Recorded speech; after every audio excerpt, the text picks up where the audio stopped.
Sergeant Jasmine Rhodes pressed her cheek against the cool metal of her quantum rifle, eyes fixed through the scope at the swirling dust storms of Proxima 3. The alien world's blood-red clouds churned above the research facility she'd been tasked to protect, casting an otherworldly glow across the crystalline desert. 3 weeks of absolute silence had passed since Command detected unusual energy signatures in this sector. 3 weeks of waiting, watching, measuring each breath against the hollow wind. Tonight felt different. Her augmented vision implant highlighted a slight distortion in the air, barely visible against the crimson backdrop. Most would have missed it, but Jasmine hadn't earned her reputation as humanity's deadliest sniper by missing details. The Centaurians were getting better at cloaking technology, but they couldn't hide the way their stealth fields bent light. Ghost 1 to Command, she whispered into her neural comm, multiple contacts, northwest quadrant. Stealth tech matches Centaurian signatures. Confirmed Ghost 1, Lieutenant Park's voice crackled in her mind. Defense systems are ready. Rules of engagement. Jasmine's finger caressed the trigger. Observe only. Let's see what they're after. The distortions multiplied, spreading across the crystalline plane like ripples in a pond. Jasmine counted 12, no, 15 distinct signatures. A full strike team. Her heart rate remained steady as she tracked their movement, years of training keeping her breathing even and controlled. The research facility behind her housed humanity's newest breakthrough in faster-than-light travel. If the Centaurians knew what Dr. Reese and her team were developing, it would explain their presence. The question was, how had they found out? A flicker of movement caught her attention. One of the signatures had broken formation, moving with a confidence that spoke of leadership. Through her scope, Jasmine caught glimpses of armor that seemed to drink in the light, occasionally revealing hints of an imposing figure beneath. Command, we have a high-value target. Requesting permission to engage. Static filled her neural link. Jasmine frowned, adjusting the frequency. Nothing but white noise. The Centaurians were jamming communications. The leader's cloaking field suddenly dropped, revealing a towering figure in obsidian armor. Golden eyes blazed from within an ornate helmet as he stared directly at her position. Commander Vexthor, the infamous leader of the Centaurian Special Operations, raised his hand in what almost seemed like a salute. Impressive, human, his voice carried across the crystalline plane through her tactical speakers. Most of your kind would have missed our approach entirely. Jasmine remained silent, crosshairs centered on his chest. I propose a conversation, Vexthor continued. There are matters you should understand before blood is shed. Conversation's not really my strong suit, Jasmine replied, her finger tightening on the trigger. But I'm listening. You're Dr. Reese's research, it's built on stolen Centaurian technology. Did your superiors mention that detail? Or how they acquired it? Jasmine's scope wavered for just a fraction of a second. It was enough. The crystalline desert erupted in plasma fire as the hidden strike team revealed their positions. But Jasmine had already squeezed the trigger. Her quantum round pierced the space where Vexthor had stood, but the Centaurian commander had moved with impossible speed. The night exploded into chaos as defense turrets activated, filling the air with streaking energy bolts. Jasmine rolled away from her position as return fire melted the rocks around her. Ghost 1 to anyone receiving, she broadcast on all frequencies. We are under attack. I repeat, Proxima Research Facility is under attack. She sprinted through the facility's outer corridors, mind racing. If Vexthor was telling the truth, it would explain the unusual secrecy surrounding Dr. Reese's project. But right now, she had bigger problems. The facility's shields were failing under the concentrated Centaurian assault.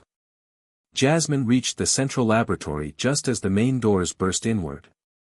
Dr. Reese and her team huddled behind overturned tables, terror evident on their faces. Through the breach stepped Commander Vexthor, his armor scarred but intact. Last chance, Sergeant Rhodes, he called out, using her name with deliberate emphasis. Stand down and let us reclaim what was stolen. No one else needs to die tonight. Jasmine's quantum rifle hummed as she took aim. Counter-offer, she replied. Surrender now, and I'll make sure you receive a fair trial for your attacks on human colonies. Vexthor's golden eyes narrowed. You don't know the truth about those attacks, do you? Your commanders have kept you in the dark about many things. Maybe, Jasmine acknowledged. But right now, you're threatening civilians under my protection. That's all I need to know. The air crackled with tension as human and alien sized each other up. In the distance, explosions rocked the facility as the battle raged. Jasmine knew reinforcements would never arrive in time. Whatever happened next would determine not just their fates, but potentially the course of the war itself. Vexthor's hand moved toward his weapon. Jasmine's finger tightened on the trigger. The truth would have to wait. The quantum rifle's report echoed through the laboratory as the night erupted once more into violence, and the hunt truly began. 3 days after the Proxima 3 incident, Jasmine found herself in the neon-drenched underbelly of New Singapore Station, humanity's largest deep space outpost. Her military uniform had been replaced by civilian clothes, her quantum rifle traded for a more discreet plasma pistol hidden beneath a worn leather jacket. The station's artificial atmosphere tasted of recycled air and desperate dreams. Intelligence suggested the Centaurians had infiltrators throughout human space. After the attack on the research facility, High Command had given her new orders: find the leak. Someone had fed the Centaurians information about Dr. Reese's work, and the trail led here. The Blue Dragon Cantina pulsed with holographic advertisements and the low murmur of 1,000 suspicious conversations. Jasmine nursed a synthetic whiskey, her augmented vision scanning faces in the crowd. Her neural implant flagged suspicious movements and potential weapons, a constant stream of data that would overwhelm most operators. But she had learned to filter the noise, focusing on what mattered. You're getting better at blending in, a voice murmured from behind her. Almost didn't spot you. Jasmine didn't turn around. Almost isn't good enough, Cade. Cade Harrison slid into the seat across from her, a roguish grin playing across his scarred face. Former Special Forces turned independent contractor, he had been her contact in the criminal underworld for the past year. His help didn't come cheap, but his information was always solid. Heard about Proxima 3, he said, signaling the bartender for a drink. Word is Commander Vexthor himself led the raid. You've moved up in the world. What else have you heard? Cade's expression turned serious. There's chatter about something big. The Centaurians are mobilizing forces unlike anything we've seen before. And they're not being subtle about it. They wanted us to notice, Jasmine realized. It's a distraction. Smart girl. While everyone's looking at the fleet movements, there's been increased activity in the shadow market. Tech trades, information brokers, the kind of stuff that happens before something goes very wrong. The bartender delivered Cade's drink, some glowing blue concoction. Jasmine waited until they were alone again before continuing.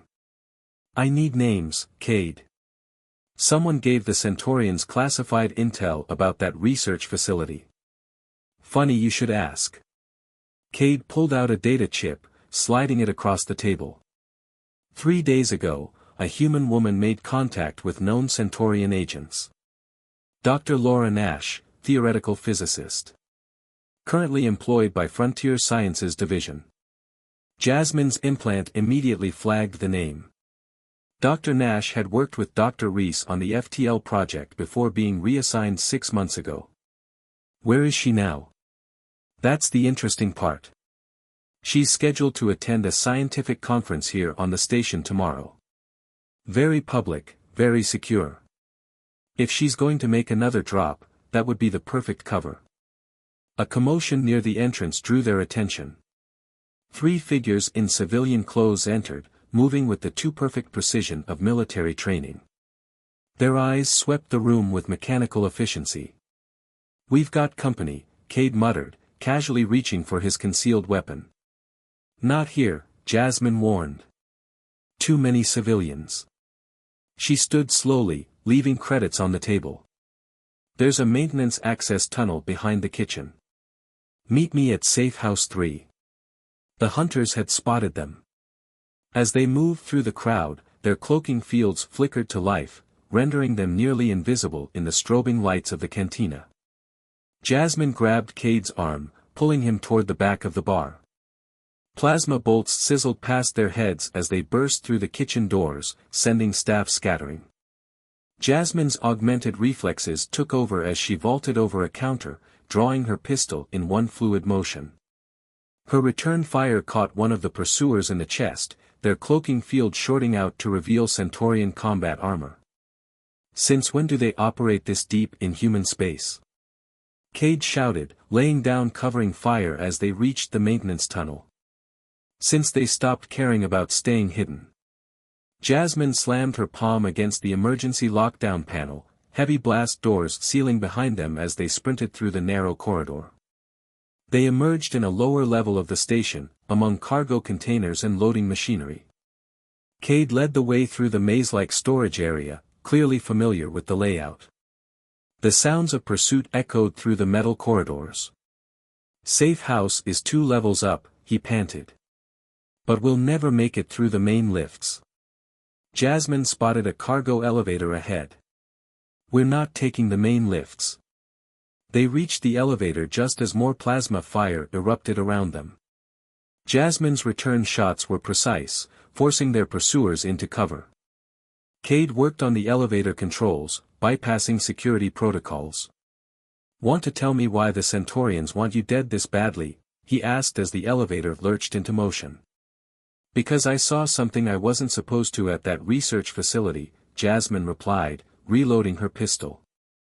Dr. Reese's project wasn't just about FTL travel. They were working on something else, something the Centaurians are desperate to keep secret. The elevator shuddered to a halt between floors. Emergency lights bathed them in red as the station's security systems activated. Station's going into lockdown, Cade announced. Someone's triggered a security alert. We're trapped. Jasmine checked her ammunition. 2 shots left. Below them, she could hear the Centaurian hunters advancing. Above, station security would be responding to the alert. They were caught between 2 forces, with nowhere to run. Not trapped, she corrected, studying the elevator shaft above them. Just temporarily inconvenienced. How much do you trust me? Cade's grin returned, wild and ready. Probably more than I should. Good. Jasmine aimed her pistol at the emergency hatch. Because this is going to get interesting. The hunt wasn't over. It was just moving to a different hunting ground. The abandoned maintenance shaft on New Singapore Station's outer ring wasn't designed for humans, but Jasmine and Cade had little choice. They crawled through the narrow space as station security and Centaurian hunters converged on their last known position. The gentle hum of the station's artificial gravity generators vibrated through the metal walls. Dr. Nash's presentation starts in 3 hours, Cade whispered ahead of her. If we miss that window, we lose our best chance at uncovering who's really behind this. Jasmine's neural implant projected a station map in her vision, marking potential escape routes and security checkpoints. We're not going to miss it. But first, we need to understand what we're dealing with. They emerged into a forgotten storage room filled with decommissioned service droids. Jasmine secured the entrance while Cade pulled out the data chip they'd managed to keep during their escape. Time to see what's so important the Centaurians would risk an open confrontation in human space, he said, plugging the chip into his portable terminal. Encrypted files filled the holographic display. Most were technical specifications beyond Jasmine's expertise, but certain phrases caught her attention: quantum entanglement, consciousness transfer, neural mapping. This isn't just about FTL technology, she realized. They're working on some kind of consciousness transfer system. The faster-than-light research was just a cover. Cade's expression darkened. Think about it. If you could transfer consciousness across quantum-entangled networks, you could control armies instantly across vast distances, Jasmine finished. No communication lag, no delayed orders. Perfect coordination. And if you could transfer human consciousness into Centaurian bodies, or vice versa. The implications hit her like a physical blow. The perfect infiltration tool. They wouldn't need disguises or cloaking tech. They could literally become their targets. A distant explosion rocked the station. Security alerts blared through the communication systems as smoke began filtering through the ventilation ducts. "They're creating chaos," Cade observed. "Trying to flush us out." Jasmine checked her stolen security badge. "Or giving their operative cover to make the exchange during the confusion." She turned to Cade, studying his face. "I need to know I can trust you. Really trust you." He met her gaze steadily. "You know my history with the Centaurians. After what they did to my colony on Epsilon Prime, I'd die before helping them." She nodded, decision made. The conference center will be crawling with security and hunters. We need a different approach. A plan formed in her mind, dangerous but potentially effective. "How good are you at impersonating station security?" The next 2 hours were a blur of careful preparation. They appropriated uniforms from an emergency supply cache, modified credentials, and mapped approach vectors to the conference center. All while the station descended into controlled chaos around them. Through it all, Jasmine couldn't shake the feeling that they were missing something obvious. The Centaurians' aggressive moves seemed out of character for a species known for subtle manipulation. Security teams reporting multiple breaches in sectors 7 through 12, the station's AI announced. All non-essential personnel are advised to remain in their quarters. The conference center's main hall was packed despite the security alerts. Scientists, military officials, and corporate representatives mingled under the watchful eyes of armed guards. Dr. Nash stood at the podium, discussing theoretical physics with practiced ease. Jasmine, now dressed as station security, positioned herself near the emergency exit. Cade patrolled the opposite side of the room, maintaining their cover. Her quantum pistol, hidden beneath her uniform, felt impossibly heavy. Dr. Nash's presentation reached its conclusion. As the audience applauded, Jasmine noticed the physicist's hand brush against her collar, adjusting something. A data transfer device. The lights went out. In the moment of darkness and confusion, Jasmine's augmented vision caught multiple figures dropping their cloaking fields. But they weren't moving toward Dr. Nash. They were surrounding her and Cade. The lights returned. Commander Vexthor stood in the center of the room, his golden eyes fixed on Jasmine. The audience, rather than panicking, stood perfectly still. Too still. "Did you really think we wouldn't recognize your neural signature, Sergeant Rhodes?" Vexthor's voice carried across the suddenly silent room. "That we wouldn't anticipate your investigation?" Dr. Nash smiled from the podium, but the expression wasn't human. It was too perfect, too practiced. Understanding dawned with horrifying clarity. "The consciousness transfer technology," Jasmine breathed. "It's not theoretical. You've already perfected it." "Indeed." Vexthor gestured at the crowd. "Everyone in this room has been upgraded. Everyone except you and your companion." He turned to Cade. "Speaking of whom, your performance was exemplary, Agent Harrison. You may drop the pretense." Cade's expression didn't change, but he moved to stand beside Vexthor, his motions suddenly alien and precise. "How long?" Jasmine demanded, fighting to keep her voice steady. "Since Epsilon Prime," Cade's voice replied, though the inflections were wrong. "The real Cade Harrison died there, along with his colony. I assumed his identity to monitor potential threats like you." Jasmine's mind raced. She was surrounded, outnumbered, and betrayed. But she hadn't survived this long by giving up when the odds turned against her. Her finger tightened on her concealed weapon. One shot. That's all she would get before they took her down. But one shot could be enough, if she chose the right target. I understand now, she said, slowly raising her hands. Why you let me escape on Proxima 3. Why you wanted me to find this conspiracy. Her neural implant silently connected to the station's security network as she spoke. You needed someone to expose the truth. Vexthor tilted his head. Explain. You needed humanity to know the war was already over. That we'd lost before we even knew we were fighting. The station's emergency protocols waited for her signal. One chance to turn the hunter's trap against them. Jasmine smiled. But you forgot something important about humans, Commander. And what's that, Sergeant Rhodes? We're really good at surviving lost causes. She gave the signal. And all hell broke loose. The hunt wasn't over. It was just beginning. The conference center erupted into chaos as new Singapore station's emergency protocols activated.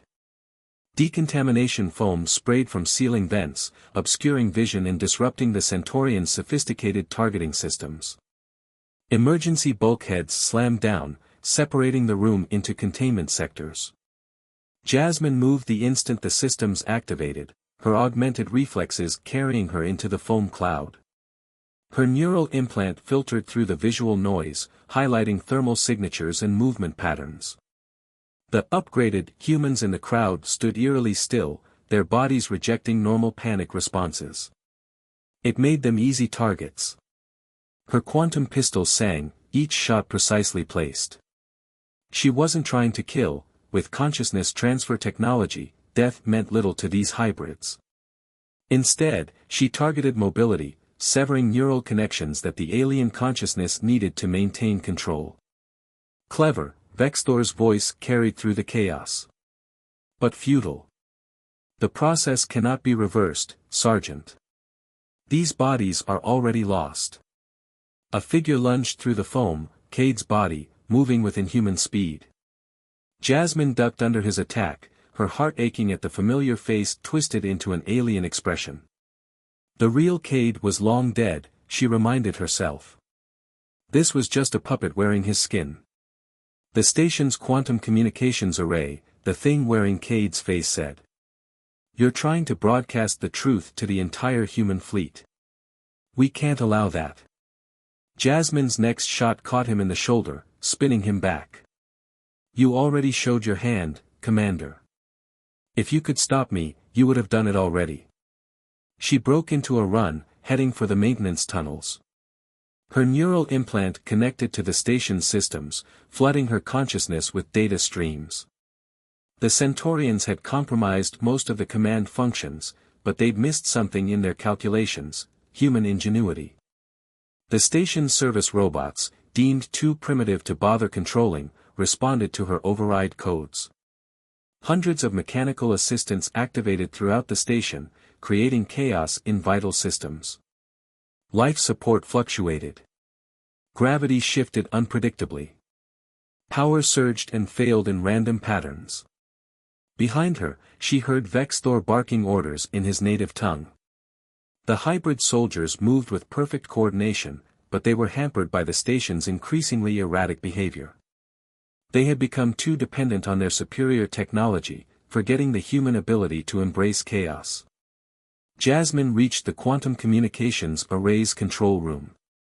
Her fingers flew over the controls, preparing the message that would expose the Centaurian infiltration to every human outpost and vessel within range. The proof was in her neural implants recordings, the unnatural movements, the consciousness transfers, the complete takeover of New Singapore Station. You understand so little, Vexthor's voice came from behind her. She turned to find him standing in the doorway, his golden eyes reflecting the emergency lights. This was never about conquest. Enlighten me, Jasmine replied, her fingers steady on the broadcast trigger. Your species is dying, Sergeant Rhodes. Your bodies are fragile, your lifespans limited, your potential squandered by physical constraints. He stepped forward, his movements liquid grace. We offer transcendence. Immortality. Freedom from biological limitations. By stealing our bodies. Erasing who we are. By elevating you beyond what you are. The consciousness transfer process preserves everything that makes you human, it simply removes the weaknesses that hold you back. Through her neural link, Jasmine detected multiple hybrid soldiers converging on her position. Time was running out. I've seen what your elevation does, she said. Those people back there weren't elevated. They were enslaved. Empty shells running on your programming. A temporary measure, necessary for the transition period. Once humanity accepts the inevitable. That's your mistake, Jasmine interrupted. Thinking anything about humanity is inevitable. She triggered the broadcast.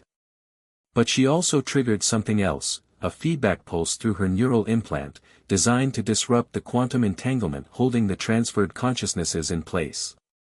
Vexthor's eyes widened as he realized what she'd done. Throughout the station, hybrid soldiers stumbled as their stolen bodies temporarily rejected their alien controllers. It wouldn't last long, the Centaurian technology was too sophisticated for a permanent disruption, but she didn't need long. Hunt's not over, Commander, Jasmine said, drawing her quantum pistol.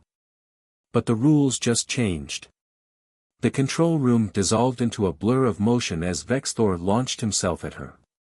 This was the moment everything had been building toward. One perfect shot could change the course of the war, if she could make it count. Time seemed to slow as her augmented reflexes kicked in.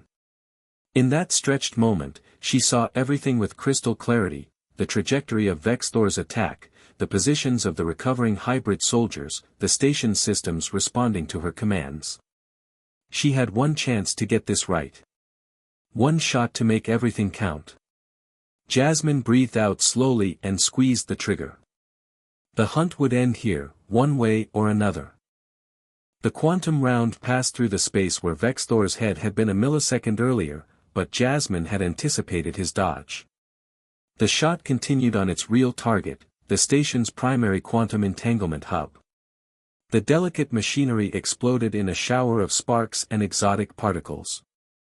Throughout New Singapore Station, the hybrid soldiers collapsed as their quantum connection to their Centaurian controllers was severed. Not dead, but for the first time since their consciousness transfer, truly alone in their stolen bodies. Vexthor's attack slammed Jasmine into the control panel, his inhuman strength nearly crushing her ribcage. But the momentary disruption had affected him too, his movements slightly less precise, less perfect. You've doomed them all, he snarled, golden eyes flickering. Without the quantum link, their minds will fragment. They'll go insane. Jasmine brought her knee up into his midsection, using his own momentum against him. Better insane than slaves.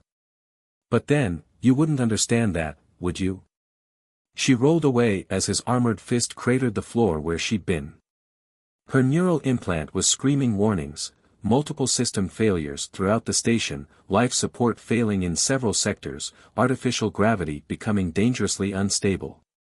We gave them peace, Vexthor said, his perfect composure finally cracking. We gave them unity.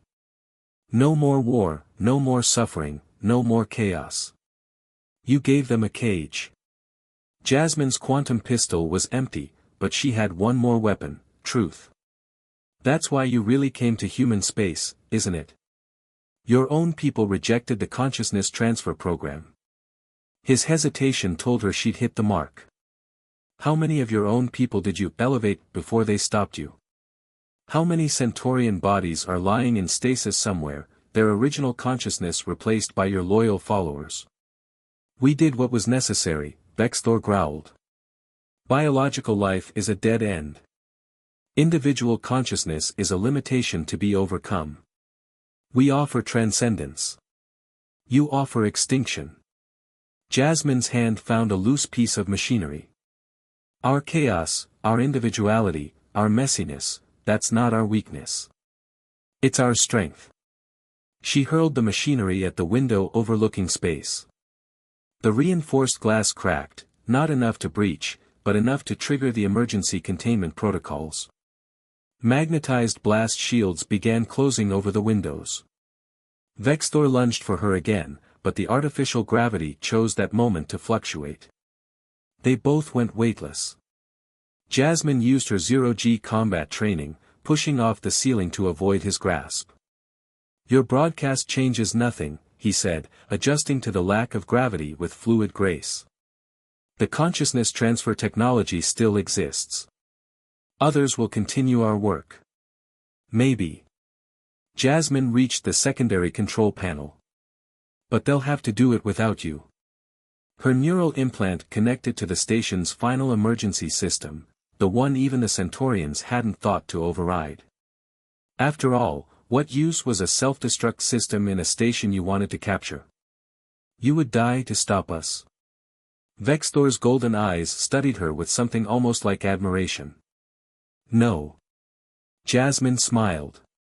"I modified the system. The explosion will be contained to this section only. Just enough to destroy the consciousness transfer data, and us. There are backup copies. Not of your consciousness there aren't. And without their leader, how long before your followers start questioning everything? How long before the truth about what you did to your own people comes out?" The blast doors were almost closed. Through the narrowing gap, Jasmine could see Earth ships appearing out of FTL, responding to her broadcast. Help was coming, not that it would matter for her. "You're willing to sacrifice everything," Vexthor said softly. "To die here, alone, on the mere chance of stopping us. That's what you never understood about humans, Commander." Jasmine's finger hovered over the detonation command. "We're at our best when we're fighting impossible odds. And we're never truly alone." The doors sealed. In the last moment before Jasmine triggered the explosion, she saw something change in Vexthor's expression. Not fear, but understanding. Finally, he comprehended what his pursuit of perfection had cost him, the very thing that made life worth living. The hunt was over. In the aftermath, the human fleet would find the station's surviving inhabitants confused but alive, their stolen bodies now truly their own again. They would discover Vexthor's records, revealing the schism in Centaurian society and the true horror of what he had done to his own people. The war would continue, but with new understanding on both sides.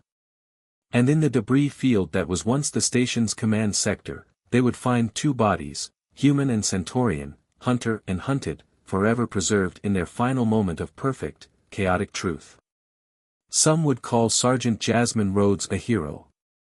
Others would say she was just a soldier who did her duty. But all would remember that when humanity faced its darkest hour, one sniper took the perfect shot, not with her weapon, but with her unwavering human spirit. The stars watched in silence as rescue ships approached the damaged station. Somewhere in the vast darkness between them, consciousness transfer technology still existed, waiting to be found again. But thanks to one human sacrifice, its discovery would come with a warning. Some hunts end not with a kill, but with understanding.